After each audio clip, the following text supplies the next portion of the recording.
Mengapa Prabowo harus banyak terbang saat ini? Dalam konteks persaingan global saat ini, tidak ada negara yang benar-benar bisa bermain sendiri. Bahkan negara-negara yang kita lihat hebat hari ini seperti Amerika Serikat, Tiongkok, Jepang, dan Uni Eropa, ketika bergerak maju ke depan, mereka saling melengkapi dalam perdagangan, teknologi, energi, investasi, dan keamanan.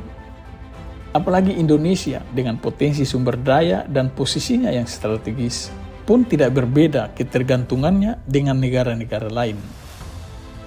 Indonesia adalah negara yang kaya akan nikel, batu bara, tembaga, gas alam, hutan tropis, dan sumber daya perikanan.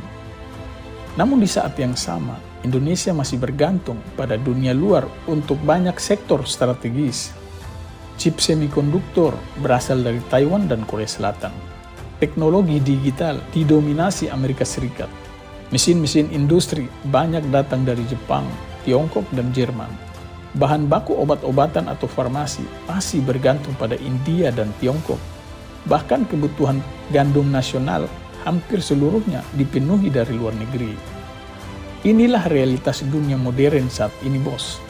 Karena itu, ketika hari ini publik rame-rame mempertanyakan mengapa Prabowo Subianto begitu sering melakukan kunjungan luar negeri dalam tahun pertama pemerintahannya, pertanyaan yang lebih penting sebenarnya adalah apakah Indonesia mampu mencapai target menjadi sebuah negara maju tanpa membangun hubungan strategis dengan dunia luar? Jawabannya pasti tidak bisa. Hari ini dunia sedang memasuki babak baru persaingan global. Amerika Serikat dan Tiongkok bersaing memperebutkan dominasi teknologi dan ekonomi.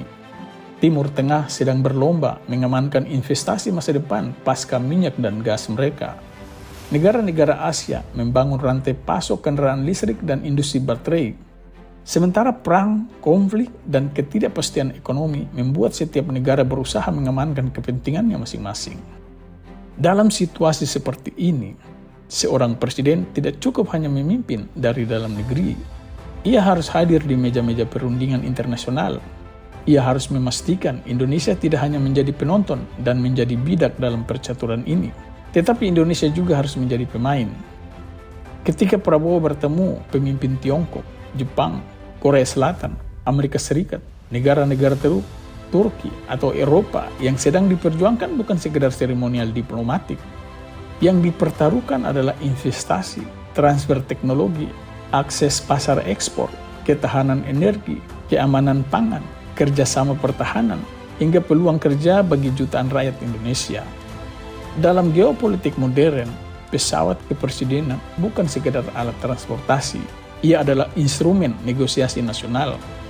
Apalagi Indonesia saat ini sedang menjalankan agenda besar, hilirisasi industri, pembangunan infrastruktur, pengembangan energi baru, modernisasi pertahanan, dan transformasi menuju Indonesia Emas 2045.